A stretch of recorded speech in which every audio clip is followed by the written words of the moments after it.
Olá, meus amigos, que alegria! Eu não canso de repetir, é uma alegria muito grande apresentar esse programa frente a frente com o Bernardo, principalmente, exclusivamente, por vocês estarem juntos com a gente. É muito, mas muito gratificante. Obrigado a todos vocês de São Paulo, do Brasil, do exterior que nos assistem.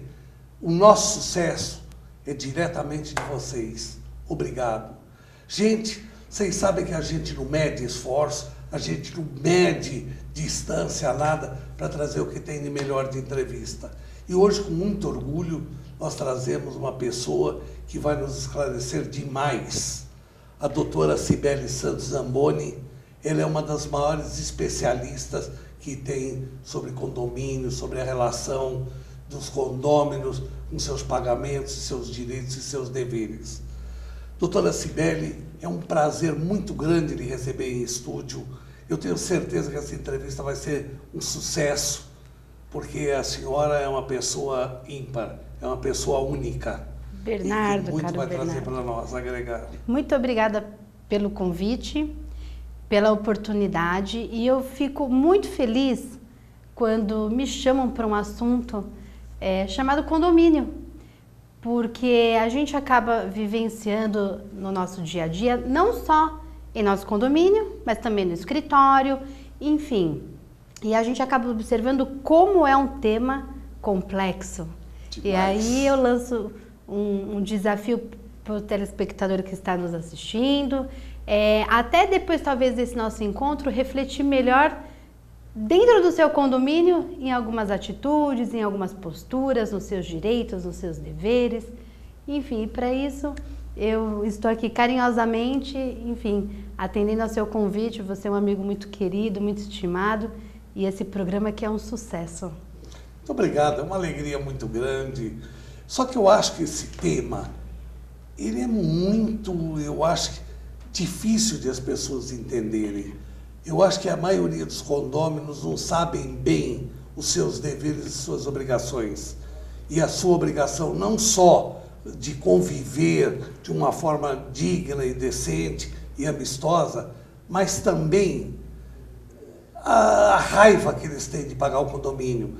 E coisa tão importante, porque o que faz um prédio funcionar é o pagamento do condomínio. Exatamente. E é interessante porque assim, a gente tem dentro de um condomínio, o que primeiro a gente chama o quê? A convenção. Então, toda vez que a gente vai para uma reunião, todo mundo fala, mas tem que ver na convenção. O que seria essa convenção? Então, a convenção é um documento onde, enfim, ali constam direitos, deveres, fixação de vagas, metragens de apartamento, as frações ideais. Então, é como se fosse uma constituição do condomínio. Então, nós não temos uma constituição a ser seguida, o condomínio também tem, e chama-se convenção. Atrelado à convenção, nós temos também o que chamamos de regulamento interno, aonde ali devem ser fixadas, enfim, regras de convivência, horário de funcionamento de piscina, quadra, se a criança pode entrar, em que idade, acompanhada, desacompanhada. Então, é muito interessante que as pessoas que residam em condomínio, que elas procurem, que elas tenham interesse em fazer uma leitura de uma convenção e até mesmo de um regulamento interno, porque isso evita conflitos de sabores e aquele eterno problema, a falta do conhecimento. Nada melhor na vida do que você ter conhecimento e saber aonde procurar esse conhecimento, né? Então a gente sempre alerta isso em assembleias, leia seu regulamento para que você possa saber o horário de funcionamento da garagem, aquele carrinho de mercado, que horário que pode o entregador vir ao condomínio, porque na vida, Bernardo, nós vivemos de regras. Além dessa regra, temos também a questão das cotas condominiais, as famosas cotas.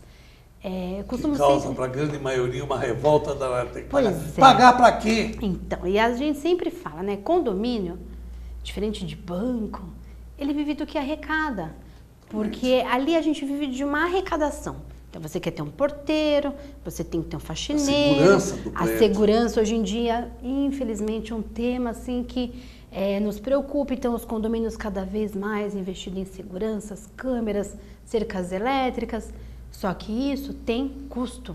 E aí é o momento de se ratear de se, enfim, fazer as contas, dividir as despesas e precisa arrecadar. Temos um fato muito clássico, né? Que é com relação à multa, né? Antigamente as multas de condomínio elas eram mais salgadas, porém hoje a gente já tem uma lei, enfim, do Código Civil que já estipulou a multa ela é de 2%, mas tem juros, correção, honorários, então né, o inadimplente de condomínio ele tem uma série também, enfim, de encargos além daquela multa para pagar, se paga fora da data. Então, às vezes, a gente observa isso em assembleias, né? Uma revolta daqueles que pagam em dia. Contra os que não pagam. E que também, muitas vezes, a pessoa não deixa de pagar porque ela quer. Às vezes é uma crise financeira, o desemprego, uma instabilidade familiar. Então, infelizmente, pessoas são levadas a esse inadimplemento que a gente fala e que, infelizmente, até aproveito do seu programa para fazer um esclarecimento que é sempre muito sério. Porque, às vezes, a pessoa fala assim, eu vou ficar devendo condomínio, isso é bem de família, só tenho essa moradia, eu não tenho para onde ir, então o condomínio não pode me tirar daqui. Só que aí é uma falta do conhecimento, porque em algumas situações a lei veio como uma exceção dizer que não, que a pessoa pode perder aquele bem. Pode. E numa dívida de condomínio isso acontece.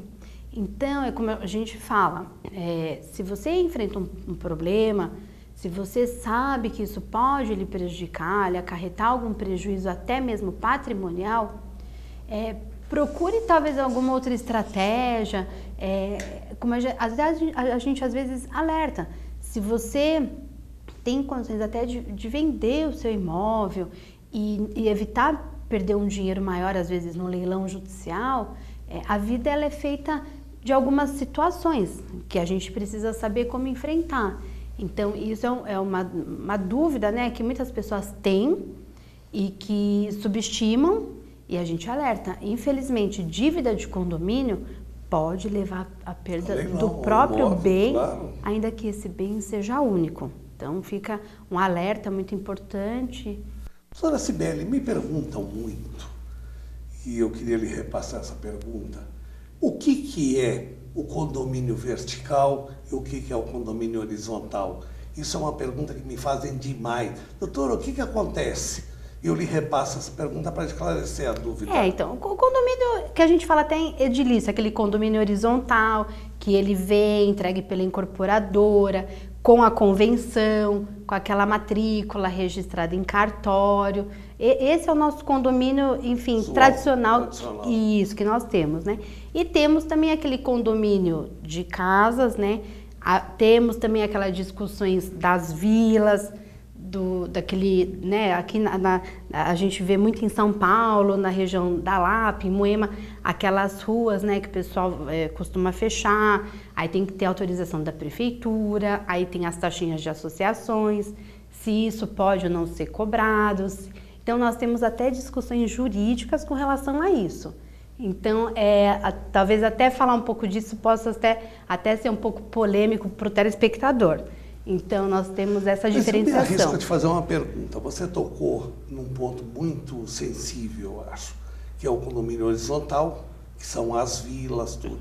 Se há um condomínio registrado, foi feito uma convenção de condomínio, tal, na vila, não há questão de discussão. Sim. E o caso das associações? Como que fica dentro de uma vila?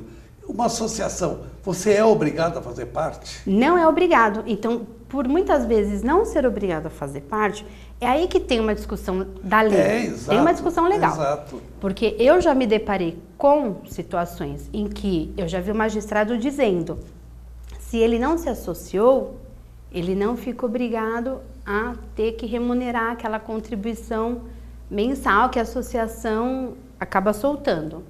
E eu já vi decisões isoladas em sentido contrário. Então, assim, é um tema que ainda não foi pacificado, gera muita discussão e a gente acaba entrando naquela discussão que, às vezes, os bons acabam por aqueles Agora, eu acho que a se coisa vai um aproveitam de uma pouco mais situação. longe. Por exemplo, se você usufrui em bens que a associação lhe oferece, em comunidade, em segurança, tudo.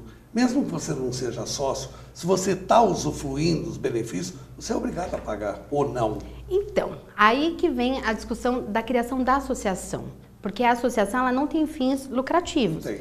Então, entende? A gente acaba esbarrando em alguns temas que vão além, que tocam numa esfera jurídica e que a gente ainda, infelizmente, não tem uma jurisprudência fechada. Então, nós temos entendimentos para que a gente precisa ter uma lei que venha realmente unificar essa discussão, se aquele associado é, aderindo ou não à associação, obrigado, né, a pagar a contribuição, ou, enfim, se continua sendo uma cláusula aberta de liberdade, se ele não se associa, ele não é obrigado a pagar a contribuição. É um tema ainda polêmico, que eu me deparo com sentenças nos dois sentidos, e a matéria fica empurrada. Não existe ainda uma regulamentação da coisa? Unificada não. A gente percebe uma inclinação que sim, que aquele que, ainda que não se associe, ele tenha que contribuir. Mas eu não posso vender para o telespectador que isso é uma obrigatoriedade, porque ele vai se encontrar decisões no sentido contrário. Então, essa decisão ela fica empurrada para as instâncias superiores ou para o legislador, trazer de uma vez por todas, enfim, uma solução final para esse assunto. Diferente do nosso condomínio edilício que a gente trata. Tanto que o condomínio convencional que a gente encontra, enfim, né, nas grandes cidades, ele ali não tem nem, a convenção ela não tem nenhuma força de contrato, ela é uma força imposta pela própria instituição daquele condomínio. Então, querendo você ou não, ninguém aderiu àquela convenção, mas ela já se faz regra, ela já se faz obrigatória perante todos os que moram ali. Então, pagar o condomínio já é uma imposição daquela convenção, diferente da natureza das associações, porque você esbarra na finalidade jurídica. Você questionar, você está arriscado ganhar ou perder. Por isso que o direito, ele nos provoca todos os dias dentro dos nossos escritórios, com situações que nos fazem pensar. Mas o que a gente sempre busca é o senso de justiça, ou que isso venha por uma lei que realmente esclareça e defina de uma vez por todas essa situação, ou por uma jurisprudência firmada de forma a não deixar dúvidas se deve ou não fazer esse pagamento, se essa obrigatoriedade realmente é extensiva a quem quer e quem não quer. Eu tenho muita dúvida, que eu gostaria de passar a pergunta. Você tocou en passant sobre o problema da multa. O condomínio várias normas que compõem o condomínio. Você é obrigado a seguir. Sim. Então, por exemplo, você pega em casos, ali você vai aplicar o cara que pega, em vez de parar dentro da faixa dele, ele paga torto o carro de forma que o vizinho de garagem não consiga estacionar. Tem todos esses sabores. E aí, essa multa? Por exemplo, se eu paro o meu carro atravessado, eu não paro dentro daquilo que me é demarcado para parar, eu posso ser multado pela síndica? Pode, porque assim, a partir do momento que você, em qualquer situação, não só na questão do estacionamento, mas de uma forma geral, naquilo que você infringe as regras de condomínio, barulho, direito de vizinhança, aquele cachorro que às vezes, né, hoje em dia a gente se depara muito com esse filho, né, afetivo que a gente costuma chamar, que já é o animal, ele já é ali quase um membro da família. Então, membro da família, hoje, numa pesquisa, hoje em dia existe mais cachorros do que filhos nos apartamentos. Com certeza. Só que para tudo a gente tem que ter regra. E regra também entenda-se lei de silêncio. Hoje já é permitido o cachorro num prédio? Sim, sim. E convenção que proíbe que o condomínio não pode recepcionar um animal, esse artigo da convenção, ele já é nulo de pleno direito. Por quê? Porque hoje em dia, os animaizinhos, principalmente o cachorro, ele já é considerado até um membro da família. É evidente que, para tudo, a gente precisa ter regra. Então, esse que para errado, o animal que, infelizmente, às vezes, enfim, mal domesticado, late a noite inteira e perturba não deixa o vizinho dormir, o sossego dos outros. Enfim, todas as infrações que são cometidas dentro de um condomínio, elas são passíveis de multa. É evidente que, muitas vezes, elas são passíveis de uma advertência, de uma segunda advertência. Quer dizer, não é a multa direta. Depende da gravidade do ato. Certo. Perfeito? Então, eu sempre costumo dizer, o carro-chefe de um condomínio é um bom síndico. Aquele síndico participativo, que chama, que conversa, que dialoga. Então, muitas vezes, numa advertência, você resolve esse problema do estacionamento. Num diálogo, você resolve o problema do cachorrinho. Mas a gente sabe que, infelizmente, em condomínio, não é bem assim. Nem tudo são flores. Às vezes o síndico ele tem uma boa iniciativa, ele tem uma boa vontade, mas tem gente que não colabora. Que não colabora. Então você vai para uma primeira advertência, para uma segunda advertência, dependendo da infração e do nível de gravidade. Não resolveu? Você tem que multar. E aqui eu faço até um alerta para os síndicos que estiverem nos escutando, enfim. Porque é muito comum você aplicar uma multa e achar que você já pode cobrar. E não é bem assim. Uma multa por infração, não aquela multa do inadimplemento, multa por infração, ela precisa ser ratificada em assembleia.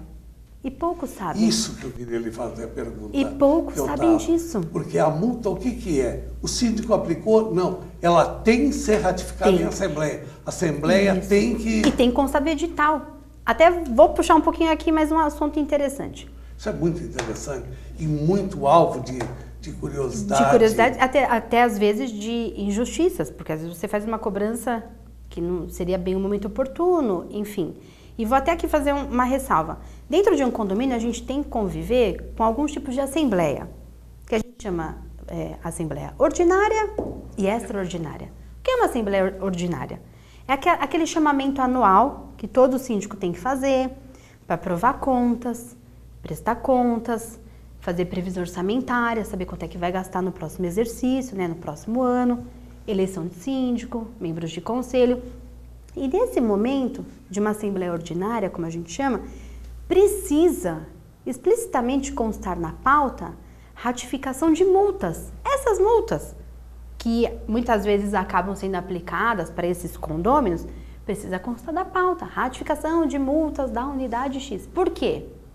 Porque nesse momento também que esse condômino, que foi o infrator, enfim, ele pode vir à assembleia e ali até se defender. Falar, olha, sabe o que acontece? Foi um dia que eu cheguei um pouco, né, alegre demais e eu não percebi, parei meu carro errado, enfim, eu estava com uma indisposição. É um momento que a pessoa tem na assembleia até para se defender, a assembleia coloca em votação, não, vamos dar mais uma chance. Agora, existem muitos casos que isso não acontece, as multas, enfim, são cobradas, são até demandadas, a área do direito imobiliário ela é uma área que exige estudo. Esse pensamento já é unificado, que tem que ser ratificado pela Assembleia? Então, em certa parte, vem ganhando fôlego, vem ganhando destaque.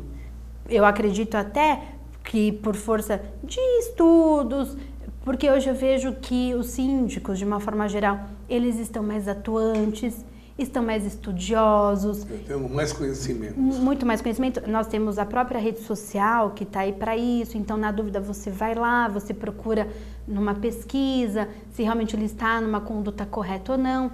Então a rede social ela é uma coisa que ela ajuda bastante também, ela é uma ferramenta muito amiga do síndico. E aí nós temos a questão das assembleias extraordinárias. Para que serve uma assembleia extraordinária? Para discutir um assunto extraordinário. Então, uma obra, condomínio recebeu um bom dinheiro numa dívida de condomínio, melhorou o caixa, o que vamos fazer? Nós temos, Bernardo, uma preocupação hoje em dia muito grande com várias situações de legislação. Uma delas, o AVCB, que é o auto de vistoria do Corpo de Bombeiro, que isso é uma coisa muito importante, bastante. Que os condomínios também precisam estar alertas, porque isso pode, daqui a pouco, dar um problema até de falta de renovação de seguro, porque a seguradora, se você não tem um condomínio todo organizado, principalmente na sua parte elétrica, a seguradora não renova. Temos questões municipais, rampas para deficientes, até mesmo legislação de calçadas. Então, o síndico, ele precisa estar em constante atualização, porque todos os dias temos uma lei nova, uma medida nova, uma situação nova. Então, eu sempre falo, digo isso para os clientes, enfim, o carro-chefe de um condomínio é um bom síndico, um bom subsíndico, uma boa, enfim, uma boa retaguarda, um conselho forte, atuante, porque não adianta, vejo muito isso também nas assembleias, um condomínio pode ter número ilimitado de procurações? Pode. A lei, contudo... Esse assunto, eu vou te pedir licença, nós vamos fazer um pequeno break. Maravilha. Esse assunto eu quero explorar porque eu acho um assunto muito legal. Gente, é 1 minuto, é vapt-vupt. Depois vocês não vão ficar falando não, que foi 1 hora de intervalo. É 1 minuto. Fui.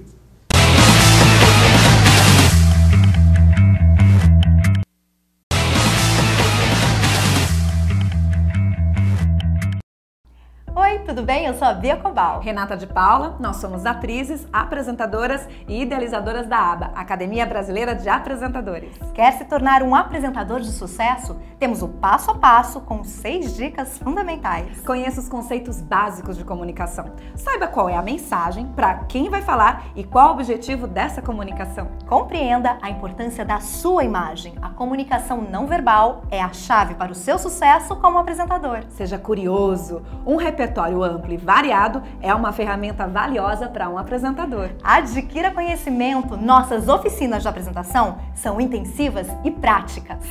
Providencie seu material de divulgação. Investir em boas fotos e links de vídeo fazem toda a diferença. Com certeza. Comece a trabalhar. Procure empresas que realizem o serviço de divulgar e vender o seu trabalho. A ABA oferece esse serviço para você. Quer se tornar um apresentador de sucesso? Participe da nossa oficina prática para apresentador de TV, dias 21 e 22 de abril em São Paulo. Informações e inscrições por e-mail ou WhatsApp. Então até lá, hein? Tchau!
Eu falei para vocês que era 1 minuto, não foi?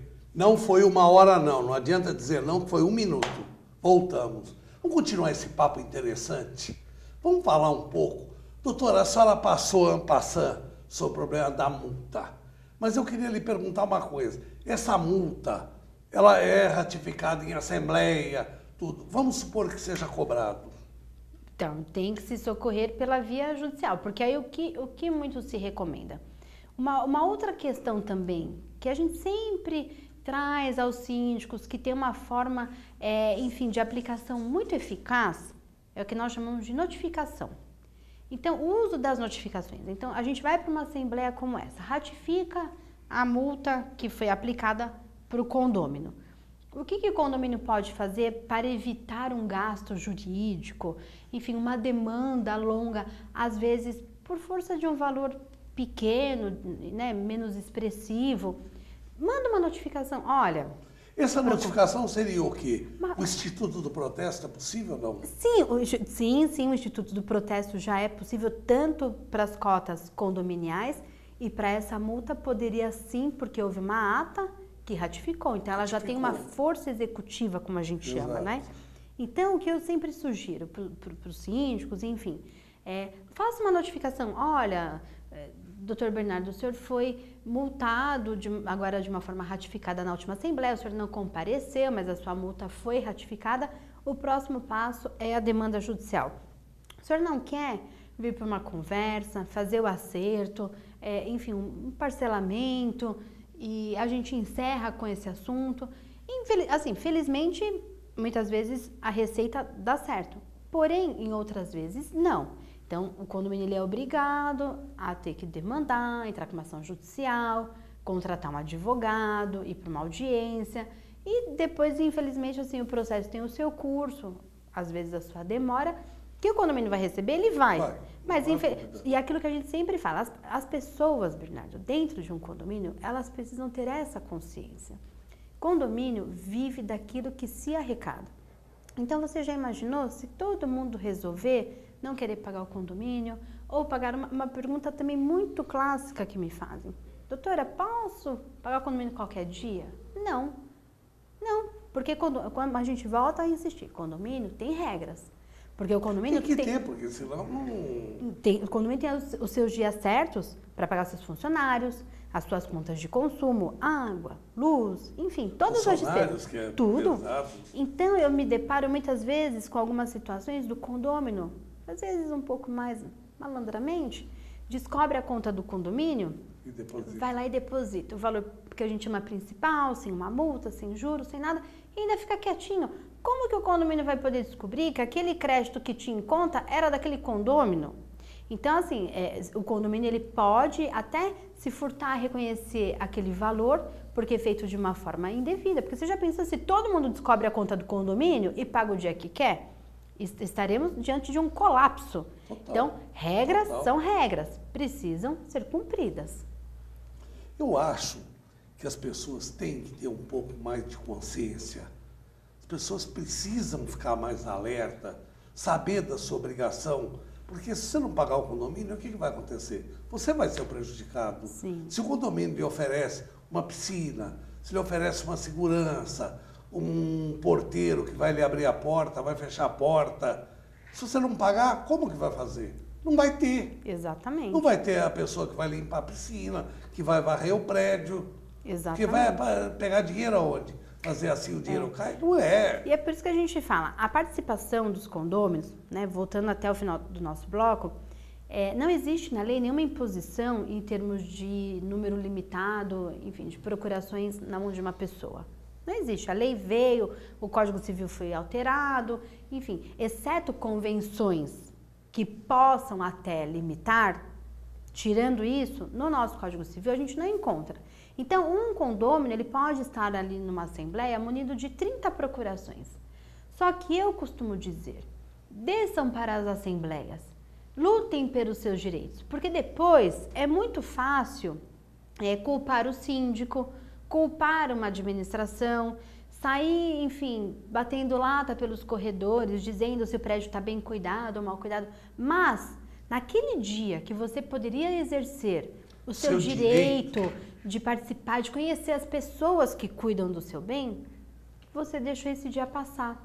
Então é o que eu sempre costumo dizer, desça uma assembleia, conheça o seu vizinho, conheça os condôminos, faça amizades, porque um prédio, a gente leva uma vida tão agitada, tão corrida, e aí você chegar em casa, no seu condomínio, você não, às vezes não conhece nem o seu vizinho de porta, você mal dá um bom dia, boa tarde, e depois quando você conhece, você passa a ter uma relação de harmonia, isso é tão bom, isso tem um giro pessoal, uma energia, um astral, tudo fica diferente. Então, eu sempre digo, proibido não é você dar uma procuração, mas à medida que você puder, faça parte do conselho, faça parte dessa equipe, porque num condomínio, juntos, isso é um time e todo mundo ganha, todo mundo soma.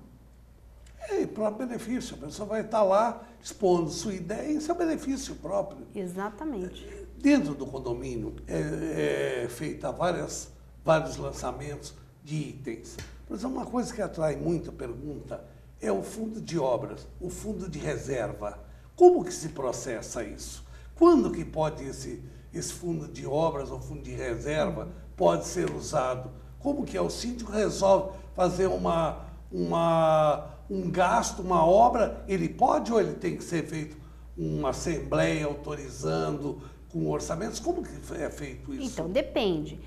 Dentro de um condomínio, existem algumas situações que são emergenciais.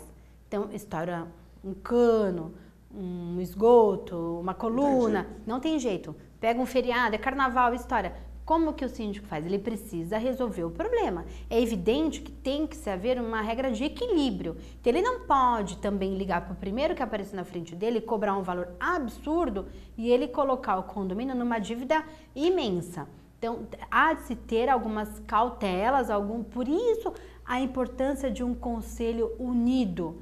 Porque numa hora de emergência, um liga para o outro, um ajuda o outro, um procura uma empresa e faz uma cotação. Essa é a união que faz a diferença dentro de um prédio. Que torna o condomínio gostoso. Exatamente. Agora, a questão do fundo de obras. Todos sabemos que, como a casa da gente, a gente acaba de fazer uma reforma, quando vai ver, precisa começar a fazer outra. A mesma coisa é condomínio. Então, o síndico, ele cria um fundo de obras, ele chama uma assembleia e diz, pessoal, olha, agora a gente precisa fazer, enfim, uma melhoria, isso é importante para o condomínio, eu tenho aqui os orçamentos, não temos caixa, precisamos criar o fundo de obras. E aí a assembleia vai aprovar se aquilo é não importante, vai se fazer todo um orçamento, uma divisão de unidades, enfim, de apartamentos, e vai se fazer então a arrecadação. O que é o fundo de reserva? Todo condomínio deve ter em sua reserva pelo menos o equivalente a um mês de despesa, porque vamos dizer que no pior das hipóteses, o condomínio entra em colapso financeiro, ele tem que ter uma reserva guardada para uma emergência, tá? O que muito me perguntam principalmente nos apartamentos que são alugados, de quem é essa responsabilidade? É do proprietário? É do locatário? Então eu costumo dizer, aquilo que é para o embelezamento do condomínio, então vai fazer um jardim, vai fazer uma quadra, aquilo vai ficar incorporado no patrimônio e isso é despesa do proprietário. Agora, se o condomínio está passando por uma dificuldade, aquilo que está em fundo de reserva não está sendo suficiente, precisa fazer uma reserva maior para cobrir as contas do mês. É esse fundo de reserva que vem para cobrir, enfim, um rombo, um valor uma conta que não está fechando, como a gente trata isso de despesa ordinária, isso é despesa do locatário. Então, ele tem que saber que ele está ajudando naquela arrecadação para manter as contas ordinárias do condomínio. Resumindo, as obras de embelezamento não necessárias é por conta de quem? Do proprietário. Do proprietário. Isso, porque isso e são as restrições. obras necessárias, é um cano de esgoto, é uma caixa d'água, é um interfone. Essas são de quem? Do locatário. Se ele estiver em uso na locação, porque quem está usufruindo diretamente dessas reformas necessárias é o locatário e não o proprietário. Agora, aquelas obras de embelezamento, então vai melhorar a piscina, vai colocar uma sauna, isso tudo que depois o locatário vai embora e quem vai acabar usufruindo É do proprietário. É do proprietário. Essa é uma dúvida muito clássica, né, que a gente vê, enfim, dia a dia no escritório, às vezes o locatário ele liga, e aí a recomendação que a gente faz é essa: você paga o boleto normal, porque não tem como você muitas vezes fracionar aquela cobrança. Olha, você me manda um boleto só com isso. Não, porque existe todo um operacional que move um condomínio. Então, a administradora ela já faz uma conta compacta, dividida. Então, o que nós recomendamos? Que você, em comum acordo com o proprietário, faça o abatimento naquele aluguel e fica tudo bonitinho, ninguém tem prejuízo, o boleto fica pago, a locação fica paga e fica tudo em paz. Uma decisão de obras, tá, necessárias, mas que vai ter o crivo da Assembleia. Você pode, os condôminos, pegar para aquele fundo de obra o fundo de reserva do prédio? Então, não se recomenda, porque são destinações diferentes. São verbas direcionadas para situações. Tanto que o fundo de reserva, muitas vezes, ele é utilizado para pagar um 13º salário, ele é utilizado numa rescisão de um empregado. Então, não se faz muito saudável você fazer essas misturas que às vezes acontece. A gente vai tirar do fundo de reserva para ajudar o fundo de obras, ou vai tirar do fundo de obras para socorrer o fundo de reserva. Não se recomenda, porque a própria convenção, a própria instituição do condomínio, ela traz esses conceitos diferentes de verbas, de despesas, e nós recomendamos que elas sejam obedecidas, porque justamente você nunca sabe quando você pode ter que enfrentar uma obra, uma emergência, tudo no condomínio é muito dinâmico. Então a gente faz sempre essa ressalva de que os síndicos, enfim, respeitem as contas, né? A destinação das verbas como elas precisam acontecer. Se é um fundo de reserva que já está bastante expressivo, sim, tudo aí você pode tirar. Pode, tanto que em muitas assembleias, e a gente sempre fica muito contente com isso, quando a gente vai para uma assembleia e o síndico fala, a gente está com caixa um pouco melhor, não teremos aumento de condomínio para esse ano. É assim, uma alegria, porque quem que não quer escutar que não haverá aumento de condomínio, né? Então, uma outra questão que sempre também muitos me perguntam, o síndico pode ter uma remuneração? Não seria bem uma remuneração. Muitas vezes a própria convenção, ela traz explicitamente que aquele que, enfim, se candidata e elege, né, fica ali eleito para o cargo de síndico, ele tem direito, às vezes, a um abono daquela cota condominial. Tem um salário, né? Tem condomínios que pagam o salário. O que muitas vezes, Bernardo, é justo, porque o síndico, ele acaba sendo ali um profissional. É evidente que as pessoas precisam ter um pouco de noção que síndico também tem que dormir, tem que comer, tem família, tem que passear. Então, assim, também não podemos entrar numa discussão assim, se ele ganha, ele tem que estar disponível 24 horas. Assim. Isso não é bem verdade, né? O síndico, ele está ali, lógico, para dar todo o suporte que um condomínio precisa, mas tudo na vida tem limites. Então, você não pode também ficar importunando o síndico 24 horas por dia. Tem que ter respeito. Uma pergunta que se faz muito, se, por exemplo, um condomínio inadimplente está com o condomínio atrasado, o síndico pode proibir ele de ir na piscina, de usar o salão de festas, esse tipo de coisa ou não? Não, esse tipo de recomendação acaba sendo uma discriminação. O que acontece em algumas situações é com relação ao uso do salão de festa. Porque o que acontece? O salão de festa é para quê? Para fazer uma festa. Então, às vezes, o condomínio já está ali numa situação de inadimplência.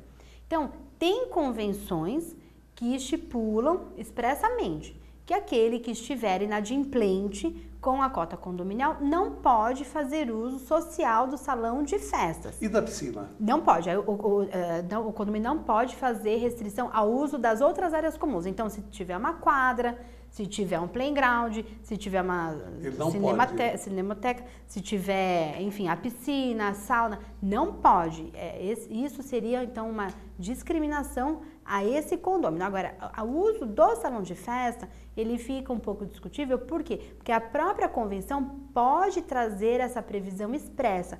Numa penalidade, aquele que não cumpre com o pagamento em dia. Mas isso tem que estar expresso em convenção condominial.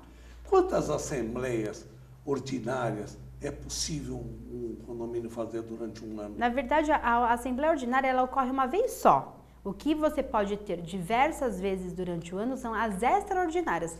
Porque a Assembleia Ordinária que a gente chama é aquela tradicional, que vem aprovar as contas, vem prever né, o que vai se gastar naquele próximo ano, vem discutir os assuntos gerais. Então, essa é uma Assembleia que a gente chama padrão. Porém, tirando isso, diferente disso, todos os outros assuntos, que nem condomínio sofreu um assalto, sofreu um arrastão, precisamos melhorar nosso sistema de segurança. Então, vamos chamar uma Assembleia Extraordinária, tivemos um fato, temos que levar em Assembleia, precisamos discutir.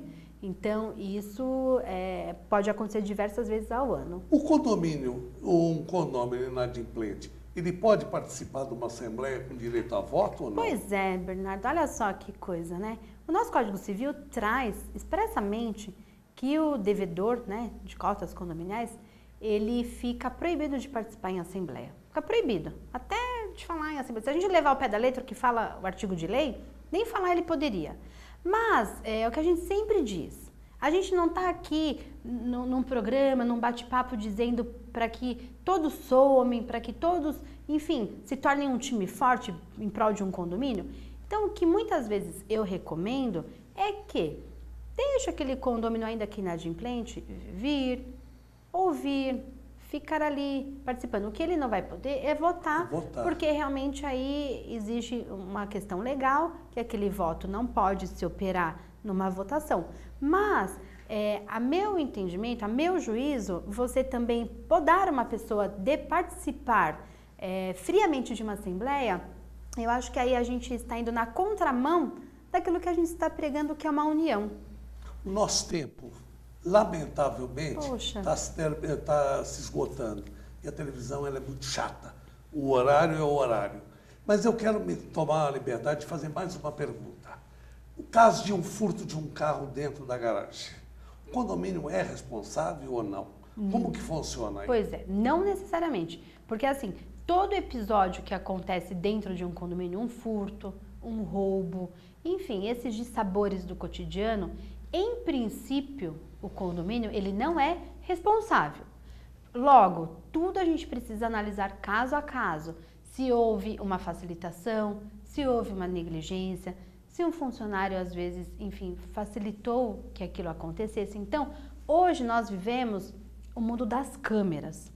E elas, muitas vezes, não mentem. Tudo é câmara. Então, a gente sempre precisa apurar caso a caso, se houve uma negligência. Então, é uma pergunta realmente muito interessante, que, infelizmente, nos dias de hoje tem ocorrido bastante as questões de violência, mas que, em princípio, o condomínio ele não fica ali responsável.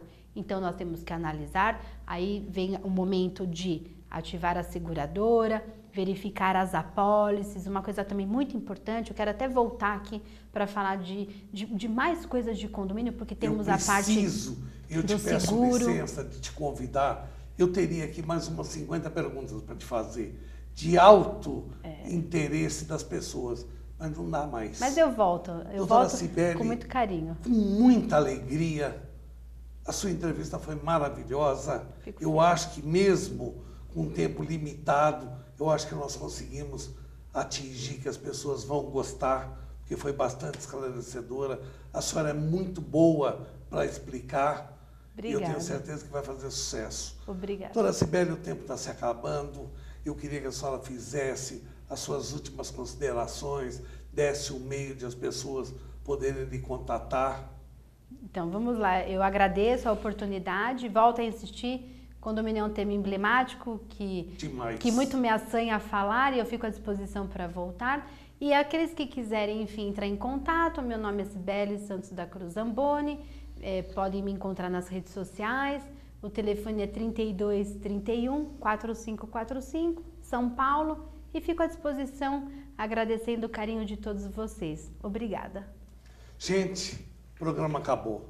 Triste, mas eu tenho certeza que a doutora Cibele vai conceder um segundo tempo para acabar de explicar, porque, como eu falei, eu tenho pelo menos 50 perguntas emblemáticas que todo mundo quer saber, porque mesmo os mais instruídos têm um monte de dúvida, como proceder, como fazer, etc, etc e tal. Gente, eu quero agradecer Primeiramente, a doutora, Obrigada. A entrevista foi muito legal, muito obrigado pela entrevista. Passou muito rápido. Muito rápido. O tempo é muito cruel na televisão. E vocês, meus amigos que nos acompanham, seja do Japão, seja da Índia, que nós estamos recebendo muita manifestação de Nova Delhi, seja dos países africanos que nos acompanham, Costa Verde, etc, etc, etc. A vocês, queridos amigos daqui de São Paulo, do Brasil, muito, mas muito obrigado. O tempo acabou, o programa acabou e eu fui.